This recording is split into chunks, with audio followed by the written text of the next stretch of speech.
Welcome to this edition of Morgan He Asked For podcast. Wednesday night, about 10:30. We waited till after the U.S.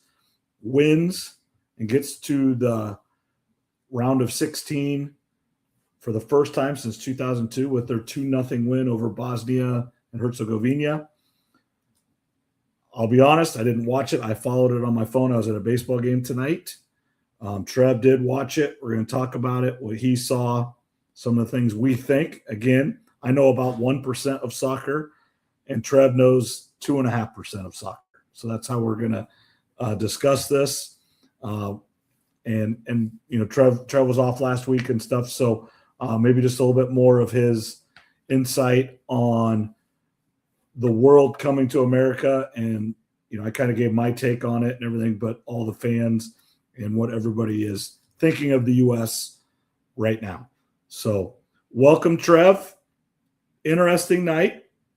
U.S. did what they needed to do, 2-0 win, so it wasn't a barn burner or anything. They scored pretty much right before half, and then they scored again about, I don't know, what was it, 78th, 80th minute or something like that to put it up 2-0 and then held on for the win. Give us your insights on what you saw. Did the U.S. play well all night, not play well, then play well? Did Bosnia, you know, maybe not play as well? Just kind of your thoughts on the game. Country roads, take me home. That's my thoughts on the game. There you go. Very good job by the United. That's all the singing I'm going to do. That's the first and last time I'll ever sing on this podcast. Yeah, I thought the United States attacked it very, very well all night for the limited soccer knowledge that I have. The red card I thought was a little bit of BS.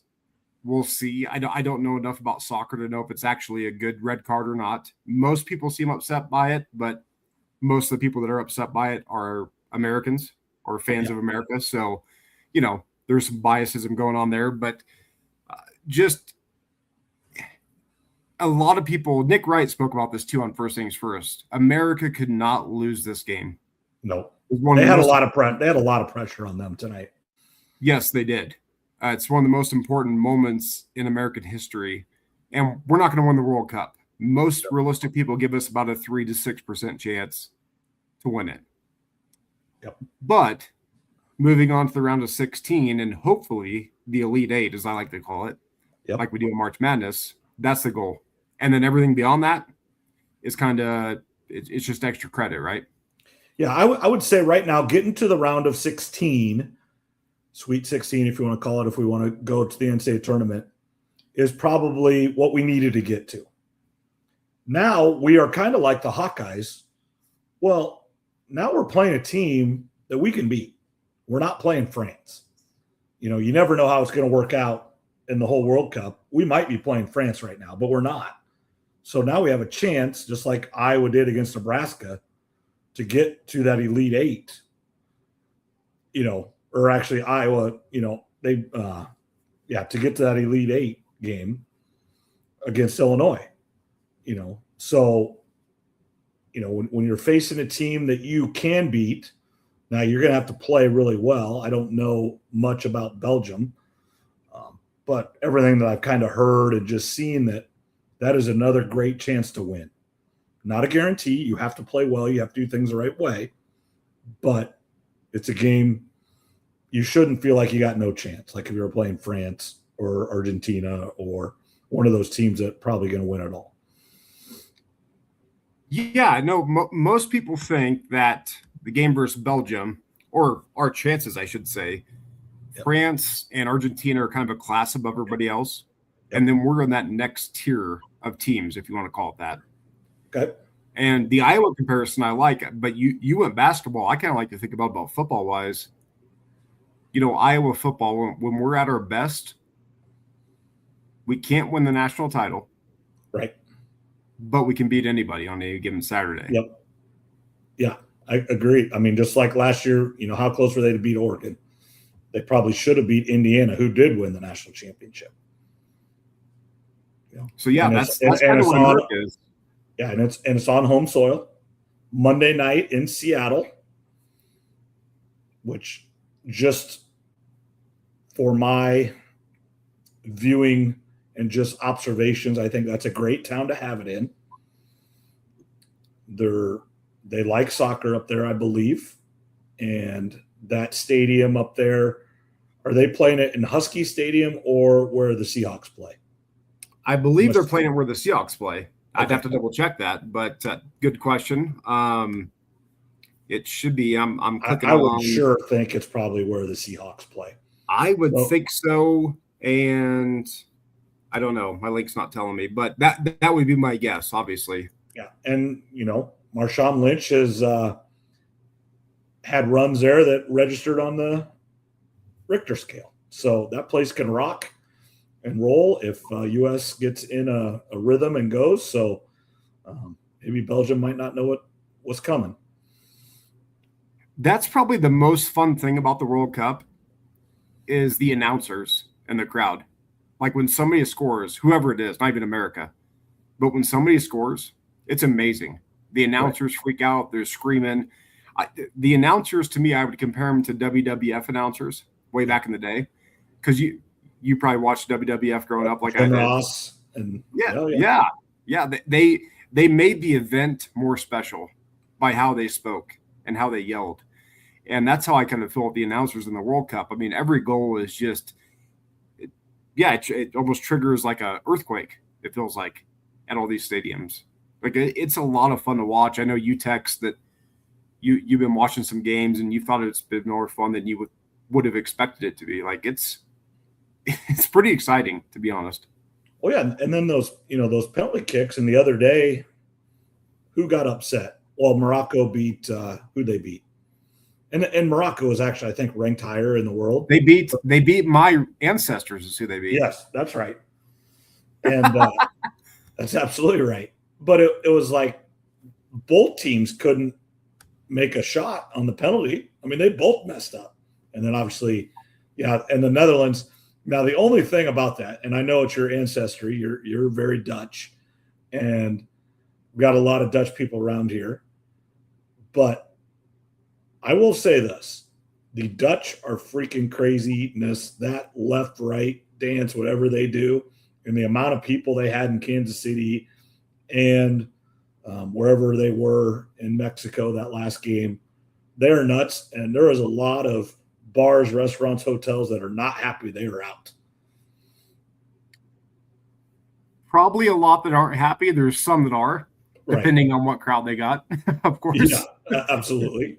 No, you're right. The Dutch kind of went a little bit crazy, which, typically Dutch folks don't. So I'm kind of proud of them for, stirring up the pot a little bit. But those scenes from Kansas City were insane. Like just them walking down the street, essentially closing the street down, and just everybody's in orange. Everybody's doing the same thing. They got those buses all painted up. I saw where they shipped those buses over here on a boat and then took them off the boat. I mean, that's insane. And we are just learning. We think that football, and I know we've talked about this on text chains and stuff. We think that Alabama, Georgia is a big rivalry. Texas A&M.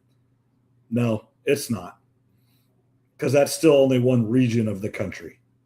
These are entire countries, and like the people of France, the people of Germany, the people of the Netherlands, this is what they live for. They save their entire 4-year vacation, or maybe they just don't work in Europe. Heck, I don't know, but the amount of money they've spent in the U.S.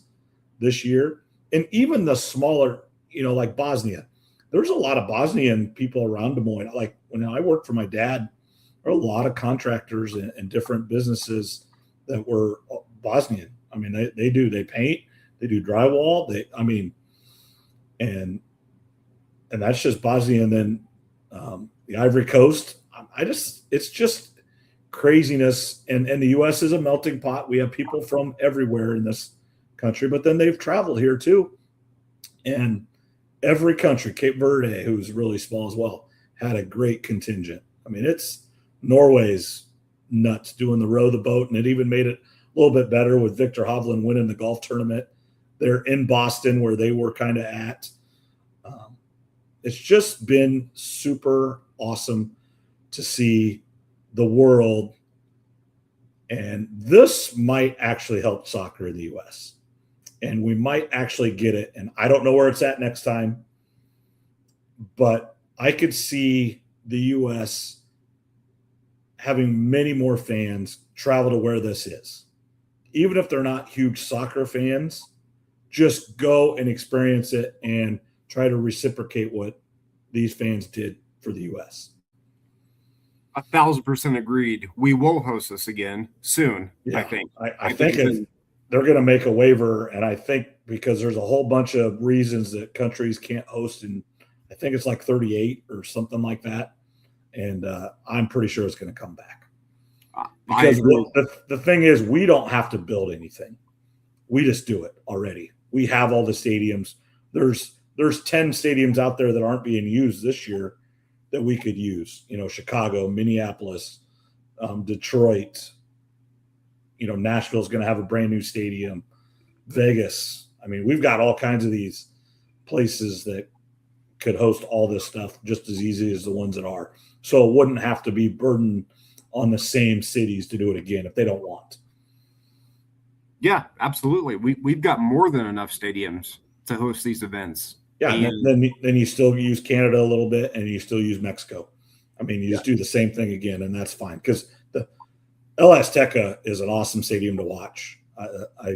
It's a pretty cool stadium. I don't really have any interest in going to Mexico City, but if I did, I would want to go see something at that stadium.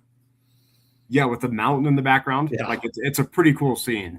Yeah, pretty cool scene. And it's super high because they played football games there and stuff. And it's way up in the mountains, and I didn't realize that city was, but it just is. And it's one of the biggest cities in the world. And and then obviously, you've got Vancouver and Toronto and Montreal that have places as well that can host stuff. So a lot of players and teams come to train in Colorado Springs, where I live. Yep. When they're going down to Mexico City for events. This is where they come to train. Yeah, because they need to. I know San Francisco did that how many ever years ago when they went down there and played. I do know that. And because and that's one of the reasons the U.S. Olympic training facility is there, because it does train all the athletes to go anywhere in the world. But just going back to your point, though, I mean, we're going to host this again. We're going to host it again soon. Thursday night, I flew back from D.C. To Denver, and I went out with a customer of mine, and we went to old Applebee's, of all places, believe it or not. And we were sitting, and we were talking to some Hispanic guys from Mexico, and we talked World Cup for like 3 straight hours. Nice. And that's America lost. It was during the time that America was playing where they lost their last game in the group stage, which didn't matter, of course, with all the backup at that time. But it was really fun to hear about the history. I think Mexico has made more World Cups than any country without winning it. Yeah, they had not done well in the World Cup. Like this is the farthest they've made in like 40 years. And honestly, like the U.S. is the farthest we've went, and it's only been like 24 years. We went this far. I think we went to the round of 8 in 2002. So I think technically in 1930 we made it to the Final Four, but yes, there's probably only like 10 teams. yes, that is we've made the semis in 1930. That's the farthest we've ever went, is correct. But we don't make the World Cup every year. Mexico makes it almost every time. They just don't win it. Yeah, and it's kind of surprising. They were explaining it to me too, and it makes sense. Like, the reason that soccer is the world sport is because it's so easy and cheap to play. Not easy in the term that it's No, it's very accessible. Yes, accessible is the right word. Thank you. It takes a ball in an area. Yeah, you could put up 2 trash cans or 2 pieces of rock. Yeah, I mean, you don't, and honestly, you don't even have to have goals. I mean, to get better at soccer. Now you do if you're going to play a game, but to get better at soccer, you just need a ball in an area. But just like we do in America with everything, we make it about money. And I know this. Tyler played. This is the first season that he has not done soccer since he was like 3 or 4 years old. Soccer is not cheap, just like baseball is not cheap. I mean, if you want to keep moving up the ladder, and we made the decision. We've kind of went up the ladder in baseball, and we didn't in soccer. And it was becoming a time where if we were going to continue in soccer, we needed to go up the ladder, and it just wasn't going to work with both. So he made the decision to do baseball. But yeah, to start out, I mean, yeah, it's a $25 registration fee, and you play for the Mahaska County Soccer League, or ours was the Pella Soccer Club. It doesn't matter, and it just takes an area and a coach and 10 kids or whatever. And we've all seen the little kids soccer where it's all 10 people run into the same spot, and then one kid comes out with it and goes and scores. And it's fun, and it gets better and better. And I will say it's made it, and I know I've talked about it. I can't remember if it was with you or just one of the ones I've done by myself here lately, but having Tyler play soccer and go from that to playing, 15, 16U soccer, even though he was only 12, that's real soccer. I mean, they were playing, 11 on 11, the rules. I don't know them all great, but yes, there was, they finally, over the last couple of years, could do headers, things like that. I understand a little bit more what they're doing. And so that has probably helped my enjoyment of it, because I actually do see what they're doing a little bit, because Tyler, on a very, very low level, did play that same game. Yeah, you're right. I mean, sports growing up now, it's expensive. You kind of have to choose at certain times. I mean, you have to make tough decisions for a kid as a parent. I'm not a parent, you are, but I kind of understand the thinking behind all that. And yeah, just understand the game of soccer. Like, you understand it probably better than I do, of course. Right. But we understand the basics of sports. Right. You need to have more points than the team you're facing, typically in sports. And when those penalty kicks happened, that was amazing theater, in my opinion. Right. And overall, and I know why they do it, and I know why they do it in hockey. They don't do it in the playoffs. They do it in regular season. It is a little bit gimmicky, but I understand it too, because you can't play forever, because whoever does win has to play again in 5 days or 4 days. And you've been playing for, 115 minutes. You put your subs in, there's no, and that's the thing about soccer that's a little bit weird, is when you come out, you cannot go back in. There's just some rules to soccer that make it very difficult to play forever. And so and I don't think we've had this yet, but when they go to that extra time, one goal doesn't end it. They play for those 15 minutes, I believe. Oh yeah, absolutely. Because there used to be the sudden death golden goal. I think that's what it's called. And so you're in that extra time, and you score in the 5th minute, it's over. It is not over now. The other team gets the rest of that 10 minutes plus the, stoppage time. That's the other thing that drives There's 2 things that drive the Americans nuts. That soccer, the Americans are never going to get behind in soccer, is the clock doesn't stop. Like, it's super easy when someone gets hurt to stop the clock, or a goal is scored, stop the clock. Stop the clock. And then the other is the game can end in a tie in the World Cup, and you still get points and stuff based on a tie. That's just always going to be hard for the Americans to get behind, those 2 things. I do like the penalty kicks. I think it makes it amazing theater. And Dax McCarty, who is a former U.S. soccer player, he's been on First Things First for about the past month, call it. And he said in penalty kicks, you should probably score about 80% of the time, give or take. And it's only been about 50% of the time in this World Cup because guys are nervous. Oh yeah, I watched. When one of the Netherlands guy just missed, just straight up. He got the goalie to go the right way, and he just flat out missed. And I think Landon Donovan was the announcer on that one, and he's like, "That is just nerves. It's just straight up. The pressure got to him." So, did you know the last World Cup, 2022? Okay, it was in Qatar. Argentina played France. Yes. And they say it's arguably the best World Cup final of all time. So Argentina won it, correct? Yeah, yes. Argentina got 2-0. And then France, I believe, scored 2 goals in like the last 20 minutes. And then they had to go to penalty kicks. And Messi got his first World Cup in that title. There's like a 5-minute YouTube video of it. I recommend anybody who's interested about the World Cup to go watch it, because it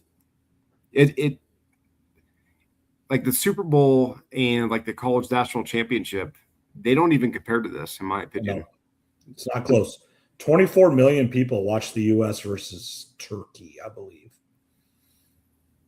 That's a lot. I know the Super Bowl gets hundreds of millions, I believe, but for a game where it's very much still a niche crowd, 24 million is really, really high. When you think about a football Saturday game is like 5 million at most, like, maybe the SEC championship, or if it's number 1 versus number 2, Georgia versus Texas or something, might approach 10 million.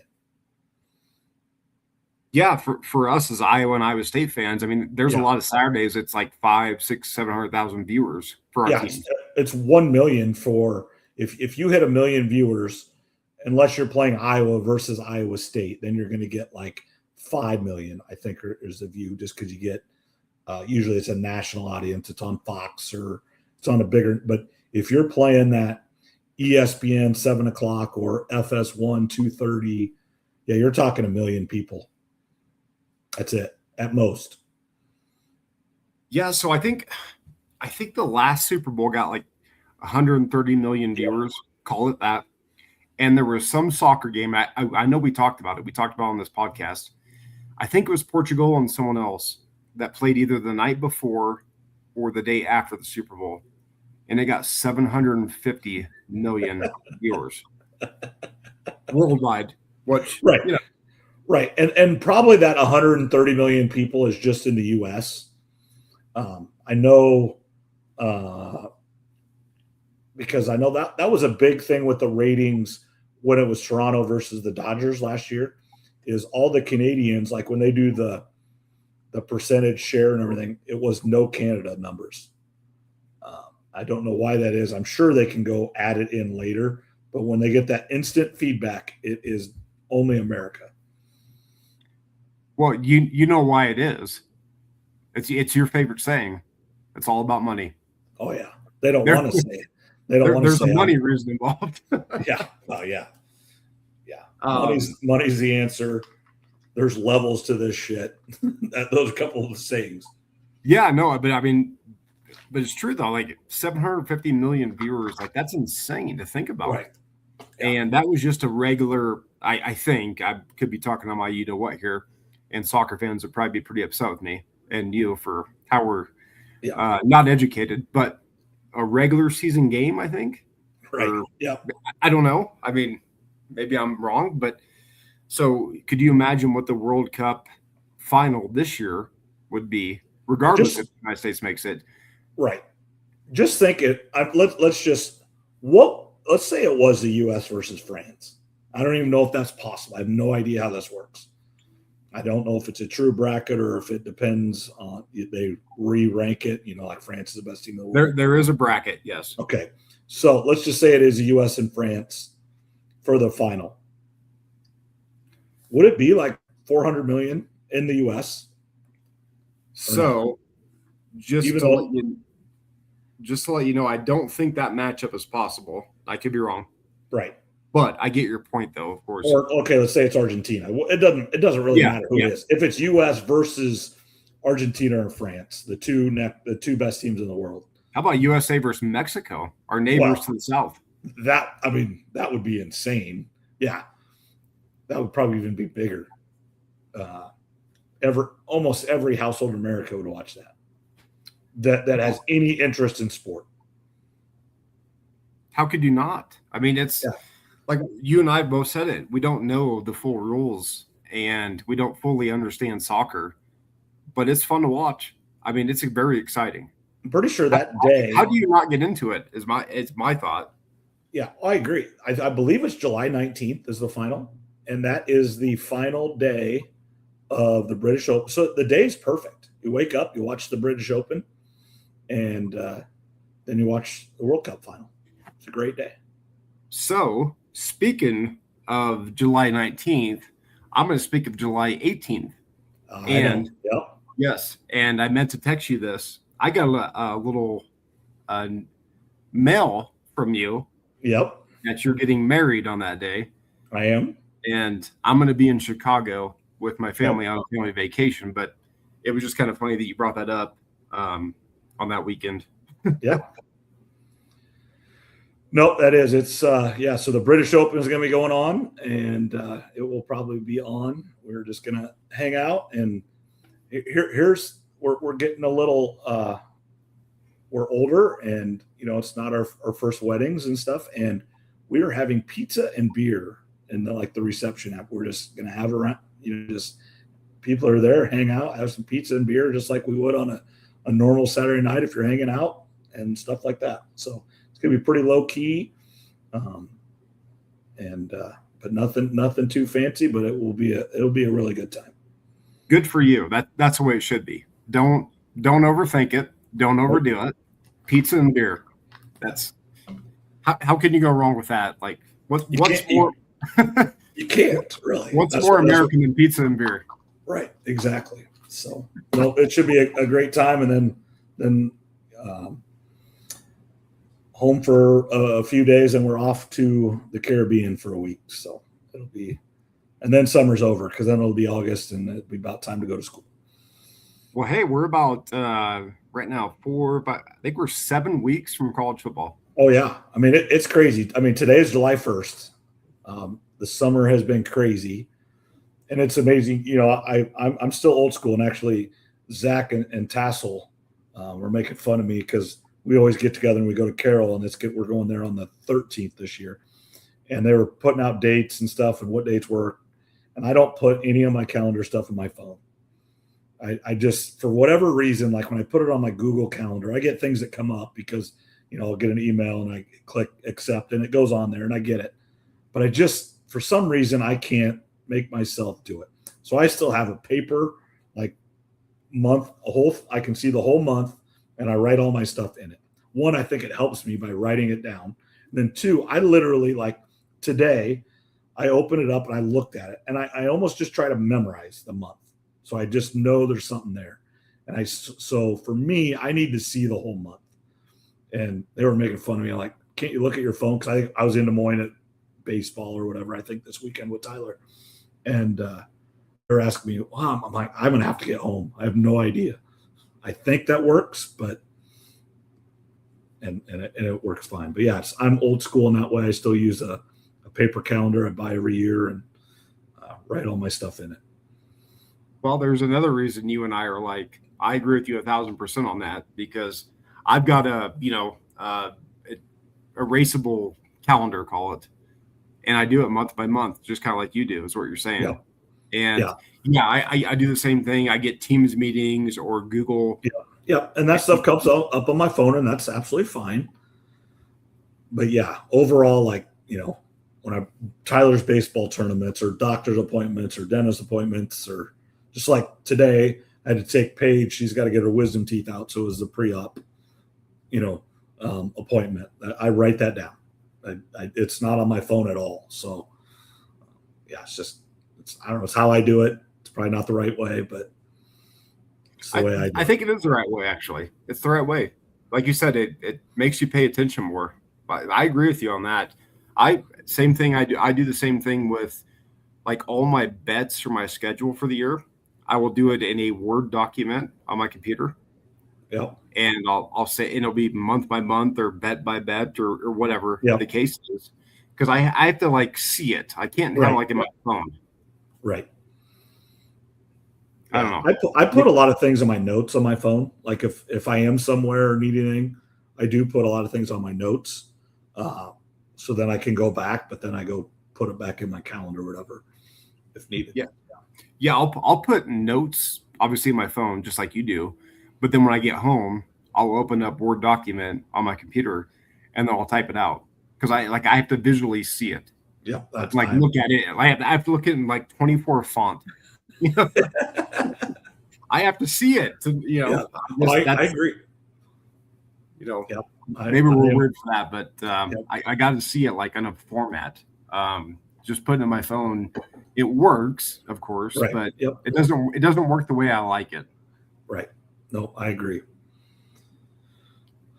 All right. So what now? I did see that your favorite follow, Freddie, the German, he doesn't have a flight back till like the 23rd of July. So he was planning on being here the whole time. Now, in just my personal opinion, I think it's a little bit crazy. My team loses, I'm going home. I'm rebooking my flight. I'm going home. But I suppose you've taken the time off from work. You've, budgeted to be here for a month or whatever it was. What's Freddie doing now? Do you know? I don't. That's a great question because whatever it was, maybe yesterday, I guess, that Germany lost, and that's his team, of course. I've seen a bunch of shit about him. He's a very polarizing figure in this point in time. So people have said he's deactivated all the social accounts. So I don't know what he's doing. People have been giving him a hard time for enjoying America, which is, to me, is strange. I don't understand that, but that's the world we live in right now. So I don't know. Like I think he's still in America, but he might be flying home tomorrow for all I know. Right. Yeah. The one guy that I've seen a lot is the British guy that has the crazy mustache. Yes. He's awesome. Seen a lot. Yeah. That guy's awesome. No, they're all great. I mean, yeah. I know it's very political and all this stuff, but they all like it here. So maybe America's a pretty cool place to be. I don't know. It's pretty good. And it is political, and it's, the politicians make it so we all really don't like each other. But deep down, we're not very much different. And for the most part, we all want the best for each other. I don't care what anybody says. That's 99.9% of the people just want what's best for them and the people near them. Absolutely. I mean, that's probably my favorite moment of the game that just happened, that the United States just won, was Pochettino, I think is how you pronounce his name, the coach for USA. He was singing Country Roads at the end of the game, and pumping his fist and waving at the crowd. Like, that's awesome. Like, yeah, and he's not American, and he looks like Russell Crowe from the Gladiator, and he wears a fishing shirt. It's awesome. He does look like Russell Crowe,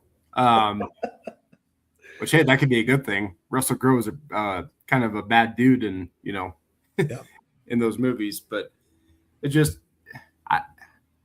there's a guy I talked to online on the Football's Future website that I've been on since 7th grade, and he and I have gone back a lot on just inside information, things that go on in the league. He's got more sources than I do, no question about it. But we were talking about the World Cup, and I said, I've loved it. I said, I've had a blast. And he said the World Cup is the most important sporting event that there is in history. It's more important than the Olympics because it brings countries together and it makes us get along, even with our enemies. Yeah, because you think about the U.S. and the Netherlands, just to use them for example, they never even played each other. So there's no reason to not like them, there's no, and really, even when you play someone, you you play them for 90 minutes or 100 minutes with extra time, whatever it might be, and you're not mad at them or you're disappointed in them if you lose or win or whatever. It's just you played a game and then you go out and have a beer together. Well, what I really liked, the coach or the manager, whatever you call it, of the team we played today, or tonight, I should say, he shook hands and waved at the crowd. Yeah. Like that, out of a sign of respect. Like, that's pretty cool, in my opinion. Right. And what was I? But just a lot of these places, even in, I don't know, but for the most part, all these stadiums are sold out. Are they like when it was in Qatar 4 years ago, were all the stadiums sold out? I mean, I just don't know.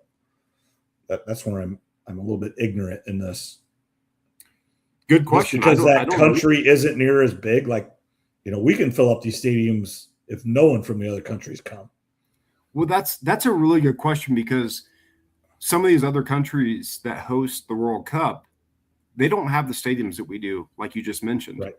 So that has to change the scheduling aspect of it, and then the attendance aspect of it as well. Right. Yeah. I mean, you might get 100,000, people from Netherlands to go watch the Netherlands game, but when it's sitting in Qatar and it's the Ivory Coast versus the U.S., are the stadiums full? I have no idea. Because I don't know how many U.S. fans go there. Like I said, next time I think it's going to be a lot more than it's ever been. But 4 years ago, how many Americans went to Qatar to watch? I don't think we're recommended to go to Qatar as a vacation spot. Our country doesn't recommend that. Yeah, probably not. We can go other places for vacation than that. I thought Coward brought up a really good point today and the past week. He's done it multiple times. He says, when America's motivated and they put money behind something, we typically do pretty well. Right. We're probably not gonna win the World Cup this year, but we will win a World Cup eventually. Right. Yeah. I mean, we just have was Russia about the only country, and then like obviously some of those Asian countries, but is Russia the only Western country that has more people than us? I should know that, but I don't. I would assume so. I mean, obviously, like India and China, and yeah, but yeah, in the West, that's a good question. But I mean, just you think like France. France is just like a big state here. I mean, it's no different. I mean, Texas is bigger than France. Yeah, and his point was like, if we're motivated to do something, we typically do it, and we typically do it well. Like we're not going to underachieve very often. Well, and there's a lot of 10-year-old boys right now that are watching this that are soccer players that want to be the best player in the world or the best player in America and be on this team. And hopefully, over the next 10 years, when they're going through, they don't make the choice of going to play baseball or football or basketball. They stay with soccer. They make that choice. And the thing with soccer, they want to be the next Messi or Mbappe or Ronaldo. That's who they want to be. And here's the thing with soccer is yes, some of them are that guy from Norway is like 6'5" or whatever, but a lot of them are 5'10", 150 pounds, just normal size humans for the most part. Now, unbelievable athletes. Well, they're bigger than Muggsy still. I know. But overall, to be an NFL player, for the most part, you got to be a certain size. To be an NBA player, you've got to be a certain size. Correct. The average Major League Baseball player is 6'1", 210. That's still, it's not as big as the NBA and NFL, but still overall, that's a big human being in the world. In the U.S., not so much, but in the world, 6'1", 210 is a big human. In soccer, like Mbappe is 5'10", I believe. That's not very big. I think Messi is 5'6" or 5'8". I could be wrong, but there's a story on Messi that he was always super little, and they actually gave him growth hormones when he was little to get as big as he is. No, I think Messi is 5'6". 5'7". Yes, I think you're right. Little. And what you just he said, had to get growth hormones to get to that. Yeah, it's a little bit crazy in soccer, and and here's the last big point I want to make on the actual soccer is and maybe I need to watch more Champions League or that, wake up Sunday mornings and watch soccer on NBC or wherever it's on. But I will say this. The stars are being stars in this World Cup. Messi, Mbappe, that Erling from Norway, they are leading the Golden Boot race, and they are the 3 best players in the world. That's awesome. That's what you want. That's like, Michael Jordan being the MVP. That's LeBron James being the MVP. That's Tom Brady being in the MVP. It's your stars, are scoring goals, and they get the ball to them and they are scoring. That is like every time, I don't watch all the games. I'm doing stuff, but I'll go to, I'm a CBS Sports app guy. That's just the one I use. And I have it up on my, favorite screen right now. And I click on, France versus whoever they played yesterday. And Mbappe's got 2 goals. Like, well, shocker. You're 1,000% right. The stars have stolen the show at the World Cup. And all the soccer experts that I watch, they say the same thing. Yeah. It's just the teams know to get the ball to their dude, and they are doing it. They're doing it, but their dudes, as you call them, which I agree with, they're finishing the job. They're scoring. Yeah. They're doing their part of the deal, right? I mean, just the stars have shown out, the countries have shown out. Canada, Mexico, and America. Yeah, all still in it. That's all you can ask for. All still in it. Like now, are any of those 3 going to win it? No, probably not. But they've done what they're supposed to do. It's pretty exciting though. Like it's nerve-wracking watching these games, I think. Like to me, I'm on pins and needles. Like I'm jumping up and down, like bouncing in the air, screaming. Watching these games, it's because it's once every 4 years. This would be like, and I know I text this to our group, but in a way, it'd be like the NFL playoffs being played once every 4 years. Yeah, you play all the time. Like these teams play. What do they play? 5 to 10 matches a year, as the national teams. I don't know that. You could be right. I don't know. Good question. And then because then they have those qualifying tournaments. Yep. Essentially like North and South America are a group, Africa is a group, Asia's, Southeast Asia is a group. I mean, there's just different, Europe, and then obviously there's certain teams that you get in automatically if you host, or probably, kind of like golf, if you get to the semis, I hope they let you in next time, no matter what, something like that. And then don't get on FIFA's bad side, so you keep bribing FIFA or whatever you got to do, which I'm sure is still happening. Yeah, FIFA's got their own problems from what I've heard and read about and listened about. Yeah. It's wild. I think it's really fun. And like I said, that the guy that I talked to on the football forum, his comment to me just really resonated, where he said, this is the most important sporting event that happens in the world. And I think he's right about it. Yeah. Like, this is bringing countries together. We had Freddie and the Foreigners, right? Like I said last time we talked. It brings everybody together, in my opinion. Yeah, I mean, it's been crazy just what – yeah, I'm with you. I've watched more soccer in the last 2 weeks than I have in my life on TV. And watching games that the U.S. isn't involved in. That's what's that, and you watch, and like I watched that Norway game, and Erling hit the game winner there, but he didn't hit it well, and it was a question whether it was going to go. And yeah, I mean, it's the stars have shown out. I believe Mbappe is like one goal behind Messi in career World Cup games, and Mbappe's only like 27, and I think Messi's like 39, something. Yeah, like and that. Mbappe's gonna pass him unless Right. Severe injury happens or something, of course. Yeah. It'll be interesting to see if he can pass him during this World Cup. It would be great if those two teams played in the final again. Oh, okay. You said it again, so you knew that. Like, they played in 2022, and yep.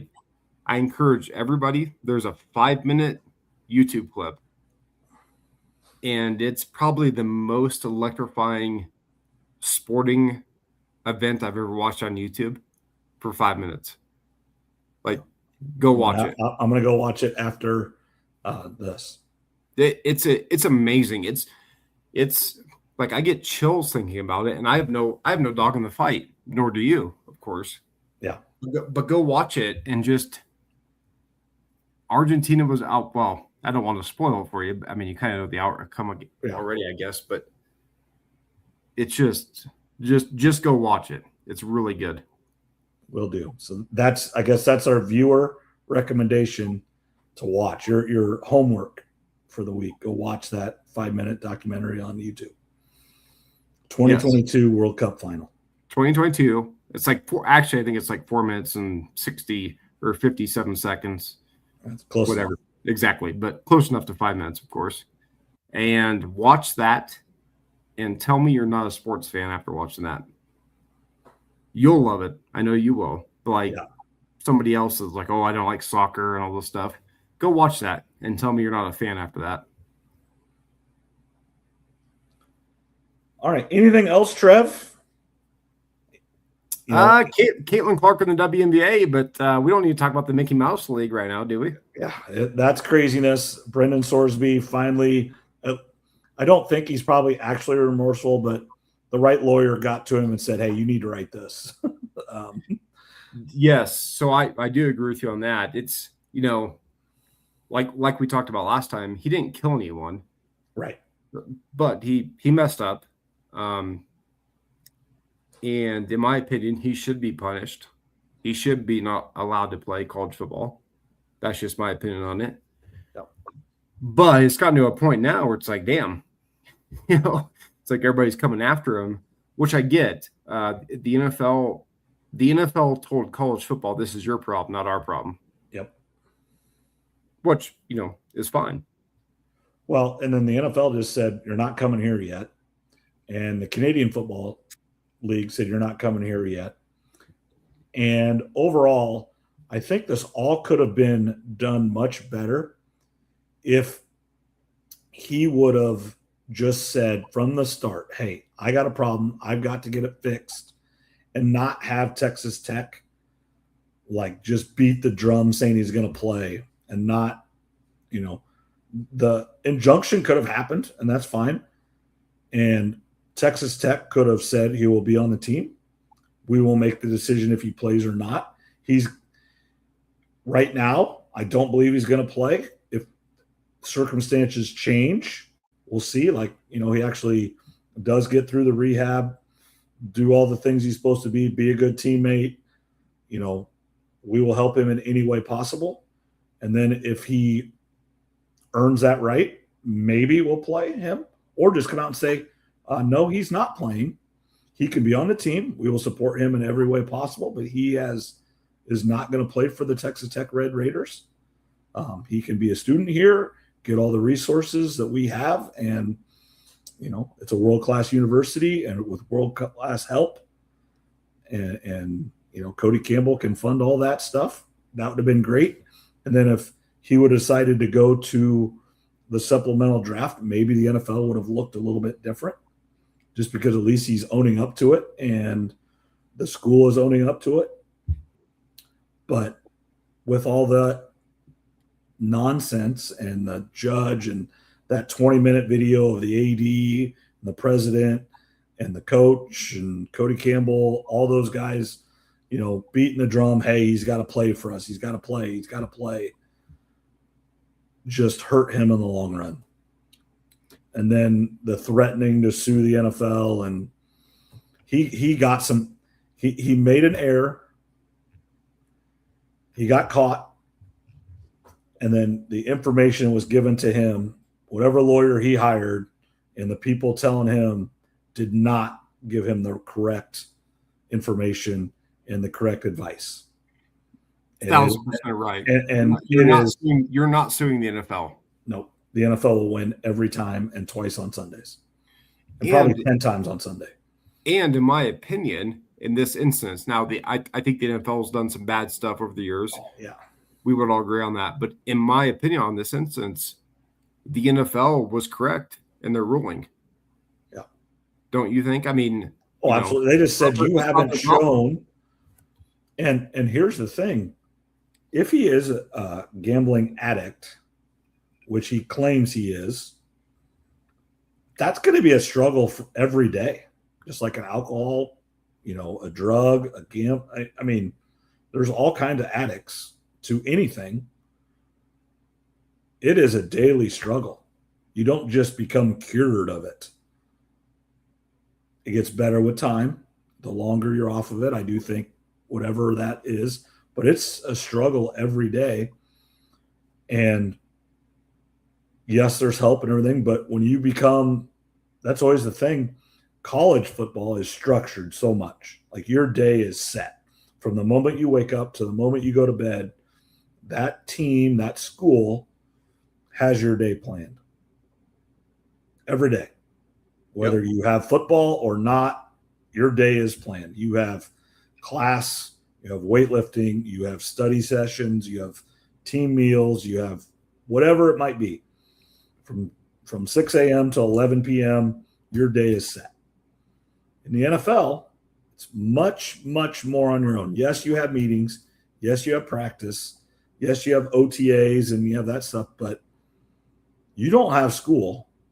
And if let's just say your first meeting is at 10 a.m., you have practice from, 1 to 4, and then you have another meeting till 6.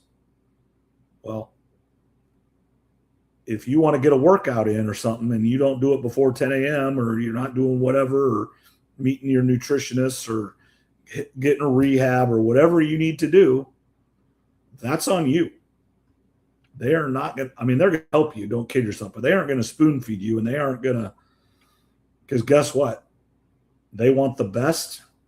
And especially if you're a mediocre guy, they will just move on, because there's 1,000 other guys that would love to be in the NFL. They're probably very similar in talent and what you do, and they are going to do the little things and do all the right things. And Sorsby isn't a surefire number one guy. He probably would have been a first-round pick if he had came out this year. Correct. Not a surefire first pick, of course, but a first rounder.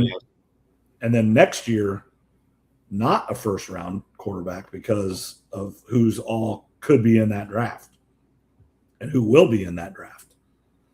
There's a whole bunch of quarterbacks that are pretty freaking good above him. Yeah, I like your point on the NFL. Like professional sports, they're not going to hold your hand.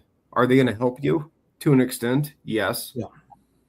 But it's up to you to do your job. Like you got to work out and go to class, as we call it, or film session. You're not going to get a lot of freebies in the NFL. Like you might now, if you're a first round pick or like a top 10 pick, you will. Yeah, you're going to get a little bit, and even I would even say rookie, second year guy. They're going to help you more, but once you get yourself established, and that's what the veterans are there for, is to show you and teach you what to do. And now, again, here's the thing. If you are affecting winning, they're going to do more.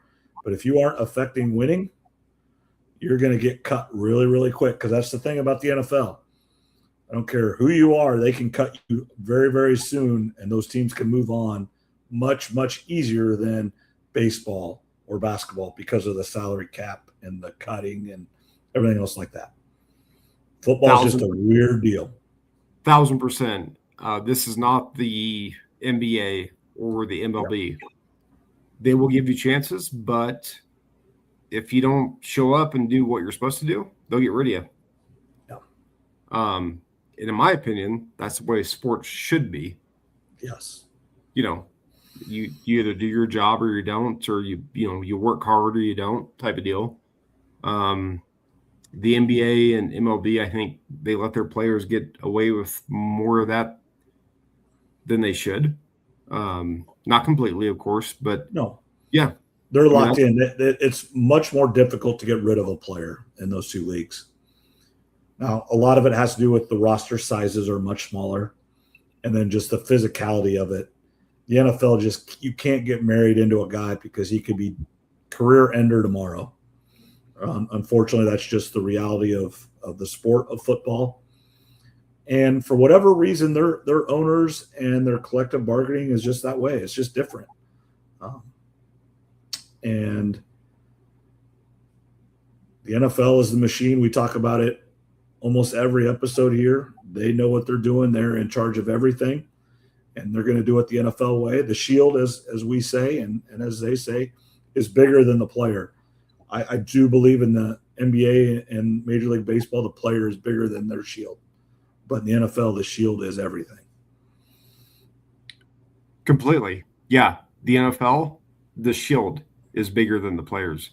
Yep. As you said, though, the NBA and MLB, the players are bigger than the shield. And that's part of the problem. It's not all the problem, but it's part of the problem. Well, I mean, speaking of the NBA, LeBron is moving again. Probably going to end up at Golden State. Is that what you're hearing too, Trev? Well, he's minus 250 to go there. So for our betting friends that listen to us, which our friends in the desert believe he's going to Golden State.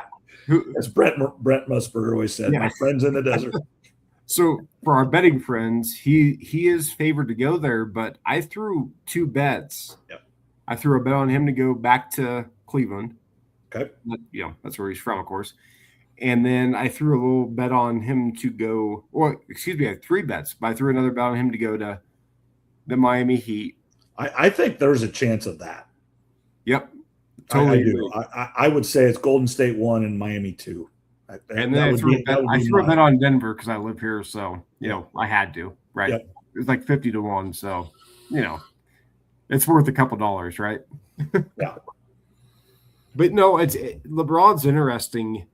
You tell me if you disagree, because I think you'll agree with me on this. In my opinion, LeBron James is the best basketball player all around of all time. But Michael Jordan's the best of all time. Yeah, I know what you're saying there, and I agree, because LeBron can do more things than Michael could, but Michael was better at what Michael did. Yes, Michael was clutch. Like Michael and Kobe are the two best basketball players in the game and playing and just winning. So what's interesting is LeBron has more game winners and a higher percentage because he's played for like 24 years, so that changes things. LeBron has, I think, more game winners and a higher winning percentage on game-winning shots than either of those two. That doesn't surprise me. But doesn't mean he's better than them. Right. And here's LeBron. LeBron has been, and this is where you have to commend LeBron. It has zero to do with basketball. LeBron has been in the mainstream since he was 16 years old. And personally, he has really never messed up in the public eye. The only thing that he has really done wrong, and this is it's just a little bit of his politics, the China thing, but that is just a byproduct of America. He chose one side and half the country's the other way. And there's nothing wrong with that. The China thing's a little bit weird. but that's just the reality of the NBA. But Kobe had his issues. Michael obviously had his issues. You think like Tiger Woods had his issues. Phil Mickelson has his issues. Speaking of Phil, yeah. He's struggling, isn't he? It's been a bad couple of weeks for Phil. It's been a bad couple of weeks for Phil. I agree, and I love Phil. Yeah. But not been a good month for him. We'll say that. And maybe he just has better PR people that have hidden it all, but I really don't think so. He is still married to his high school sweetheart. They have, several kids. He's at their games the best he can. Obviously he can't be at all of them, and he's not. But you see him at, his kid stuff. I saw a thing not too long ago. He's at one of his daughter's things that's still in high school or middle school. And obviously Bronny's in the NBA. And he's got another son at Arizona, I believe, or going there. Yep. And then then he's got girls that are younger. And I don't know if it was high school or middle school. But no, Phil's not he's not like he's killing people or anything. But, right. Yep. I get what you're saying. Yes, he's not like a terrible dude or anything. Well, depending on how you want to phrase it, I suppose. But no, the funniest thing about the Phil thing is how he is paying just people to drive around the golf cart to have, because his wife's tracking his phone. That's hilarious to me. But well, Phil, maybe straighten up a little bit, and your wife wouldn't have to track you. Yeah. And I love Phil. He's my second favorite golfer of all time, I think. Yeah. Behind Tiger. It's just kind of back to your maybe original point that you didn't even mean to make, but like LeBron, I don't agree with a lot of his stuff, outside of basketball, we'll call it. Yeah. But man, like 24 years, yeah. Like he's a billionaire. And he's still working his ass off playing basketball. Oh, it's pretty impressive in my opinion. What would you rank him in? Is he a top 25 player still in the NBA at 41 years old and 24 years in the NBA? He's a top 8 player on any given night. On a regular rotation, top 15. Yep. In a must-have-it series, he's a top 1 or 2 player. Yeah. If that makes sense. Yeah. Oh, yeah. Over 82 games. He's not going to play 82 games. He's going to play. Absolutely not. Nope. He's going to play 55 to 60, and then he's going to be there for the playoffs. And hopefully you get vintage LeBron for 2 games, 3 games, and you win that series. And that's what you're signing up for. And still pretty freaking good. And like I said, think about this. So I'm 46 years old. He has been in the NBA way more than half my life, and I am not a young man. You know what's funny? I thought about that like 6 hours before we were going to do this podcast. I was thinking about that. I'm like, damn, LeBron's been playing NBA basketball basically my entire life. Yeah. Not quite, but basically. Right. Well, a 50-year-old person, half their life, LeBron's been in the NBA. Yeah, I think this will be his 24th season, I believe is what it is. Yeah, and we can all, we can have our debates and all these things and his political stuff, but damn, damn, that's impressive. Yeah. Like, it's impressive. Yeah, and he's still one of the best. Yeah, I think last year he went 26-6. Yes. Muggsy Bogues didn't do that. No, he didn't. It's one of your worst takes ever, Trev. I don't care what you say. Well, I probably agree with you, but damn, the guy was 5'3", so give me a break on that one. He was 5'3", he played 14 years. I agree. No 24 years though. Not my best take. I agree with you, and I agree with you and Zach. But 14 years, 7-7. That's pretty good. Oh, heck yeah. Way better than us. Way better than us, but not as good as LeBron, though. No. All right, Trev, let's call our night. We'll be back next week. Okay. Yeah. It'll be so Monday night, the U.S. plays. So we need to wait till at least Tuesday or Wednesday. We'll get together and figure it out. But hopefully, for the love of God, we were talking about a USA victory. Because if not, it's going to be. I'll say this. I know we got to get off here because we've been going a little bit long. If America loses, it's going to be pretty emotional. Like, damn. Yeah. They didn't do what they should have. Right. And so we may just have to go Monday after the game. We'll see. We could do that. That works. So yeah, we'll see. All right. We'll talk. We'll talk this weekend. Okay. Sounds good. All right. Talk to you later, Trev. Thanks, Morgan.